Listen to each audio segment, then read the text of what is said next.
নমস্কার বন্ধুরা, আপনাদের নিজস্ব channel yes you can do this এর সুস্বাগতম। আজকে যে আমি চাকরির নোটিফিকেশনটা নিয়ে এসেছি, কলকাতা মিউনিসিপ্যালিটির আন্ডারে গ্রুপ ডি পোস্টে প্রচুর সংখ্যক নিয়োগ কিন্তু বেরিয়েছে। মিউনিসিপ্যাল সার্ভিস কমিশনের যে ওয়েবসাইট আছে ওখানে গিয়েও আপনারা দেখে নিতে পারেন, অথবা আমি আমার ডেসক্রিপশন বক্সে পুরো নোটিফিকেশনটা দিয়ে দেবো, ওখান থেকেও আপনারা চেক করে নিতে পারবেন। কিভাবে আপনারা অ্যাপ্লাই করবেন, কি বেতন এবং কত বয়স সীমা, কি এডুকেশনাল কোয়ালিফিকেশন, সমস্ত কিছু আমি আমার ডিটেলসে কম্পিউটার স্ক্রিনে নিয়ে আপনাদের বুঝিয়ে দেবো। যদি আপনারা প্রথমে এসে থাকেন তাহলে চ্যানেলটিকে সাবস্ক্রাইব করে রাখুন, কারণ এইরকম ভিডিও কিন্তু আমি প্রতিদিন নিয়ে আসি। তাহলে চলুন আমি আমার কম্পিউটার স্ক্রিনে নিয়ে গিয়ে আপনাদের ডিটেলসে বলে দিই। The West Bengal municipal service কমিশনের তরফ থেকে বেরিয়েছে advertisement number 404 of 2025। Okay, recruitment examination 2025 for conservancy Mazdoor under Kolkata municipal corporation. এখানে যে ওয়েবসাইটটা দেওয়া আছে এই ওয়েবসাইটে গিয়ে কিন্তু আপনারা ডিটেলসে সার্চ করে নিতে পারবেন।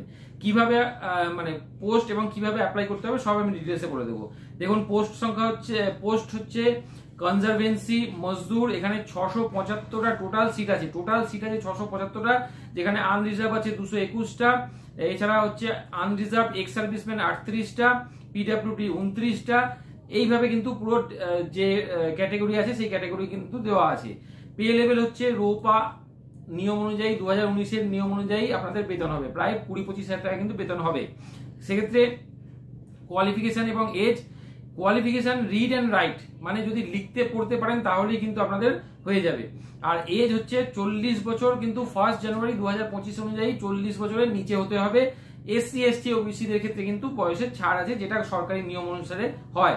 এখানে দেখুন, both men and women are eligible to apply for the post, মানে ছেলে মেয়ে সকলেই কিন্তু অ্যাপ্লাই করতে পারবেন। কি ডিউটি আছে, ডিউটিটা আপনাদের নোটিফিকেশন যেটা আমি ডেসক্রিপশন বক্সে দিয়ে দিচ্ছি, ওখান থেকে আপনারা ডিউটিটা ভালো করে দেখে নিতে পারবেন। কি কি ডিউটি হয় পুরো ডিটেলসে দেওয়া আছে। অ্যাপ্লিকেশন ফি কথা যদি ভাবি, তাহলে অ্যাপ্লিকেশন ফিস হচ্ছে, যদি আনরিজার্ভ ইডব্লিউএস বা ওবিসি হন তাহলে আপনাদের অ্যাপ্লিকেশন ফিস হচ্ছে 150 প্লাস 50, মানে 200 টাকা। 50 টাকা হচ্ছে প্রসেসিং ফি আর 150 টাকা হচ্ছে অ্যাপ্লিকেশন চার্জ। আর যদি এসসি এসটি বা পিডব্লিউডি হয়ে থাকেন তাহলে 50 টাকা হচ্ছে আপনাদের শুধুমাত্র প্রসেসিং ফিসটা ওরা নেবে, বাকি কিছু নেবে না। ওকে, এবার কিভাবে রিক্রুটমেন্টটা হবে।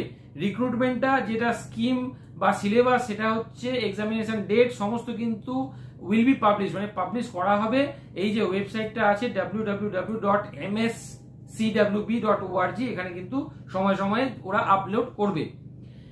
17ই সেপ্টেম্বর কিন্তু লাস্ট ডেট। 17ই সেপ্টেম্বর, প্রায় 1 মাস সময় আছে। 17ই সেপ্টেম্বর কিন্তু লাস্ট ডেট, তার মধ্যে কিন্তু আপনাদের অ্যাপ্লাই করে দিতে হবে। এছাড়া যে পোস্টটা বেরিয়েছে সেটা হচ্ছে রিক্রুটমেন্ট এক্সামিনেশন 2025 ফর পরিবেশ বন্ধু আন্ডার কলকাতা মিউনিসিপ্যাল কর্পোরেশন। পরিবেশ বন্ধু তরফ থেকে, মানে পরিবেশ বন্ধু হিসাবে আপনাদের পোস্ট আছে। সেক্ষেত্রে 64টা আপনাদের টোটাল ভ্যাকেন্সি আছে। পে লেভেল একই, রোপা 2019 নিয়ম অনুযায়ী আপনাদের পে লেভেল হবে। এখানে কি কোয়ালিফিকেশন এবং এজ বলেছে, এখানে কোয়ালিফিকেশন দেয়নি, কিন্তু এজ একই আছে 40 বছর 1 জানুয়ারি 2025 অনুযায়ী, এবং must be able to perform outdoor duties smoothly, মানে বাইরে কাজ করতে হবে। বাইরে মানে কলকাতা মিউনিসিপ্যালিটির বাইরে কাজ করতে হবে। ওকে, ফিজিক্যালি ফিট হতে হবে। এখানেও কিন্তু মহিলা পুরুষ দুজনেই অ্যাপ্লাই করতে পারবেন, এবং ডিউটিটাও কিন্তু এখানে দিয়ে দিয়েছে। আপনারা একবার নোটিফিকেশনটায় গিয়ে ডিউটি চার্টটা দেখে নিতে পারবেন। এইবার যদি আমি দেখি অ্যাপ্লিকেশন ফি, এখানেও কিন্তু application fee same. Unreserved EWS এবং ওবিসিদের ক্ষেত্রে 200 টাকা, এবং এসসি এসটি আর পিডব্লিউডির ক্ষেত্রে 50 টাকা আপনাদের যে অ্যাপ্লিকেশন ফি হবে। ওকে, অ্যাপ্লিকেশন এখানেও সিলেবাসটা কিন্তু বলে দিয়েছে যে সময় সময় সিলেবাসটা যে ওয়েবসাইটটা আছে ওই ওয়েবসাইটে আপলোড করে দেবে। 17ই সেপ্টেম্বর কিন্তু এটার লাস্ট ডেট। পরীক্ষা হবে, এবং এটা পরীক্ষা হবে কি হবে না সমস্ত কিন্তু কিছু কিন্তু এখনো পর্যন্ত বলেনি, সেটা ওয়েবসাইটে আপলোড করে দেবে। তো অ্যাপ্লাই করে দিন তাড়াতাড়ি, কারণ এই রকম সুযোগ কিন্তু খুব কমই আসে। গ্রুপ ডি পোস্ট কিন্তু অনেক সংখ্যক পোস্ট। কেমন লাগলো অবশ্যই কমেন্ট করে জানাবেন। আজকে এই পর্যন্তই, ধন্যবাদ।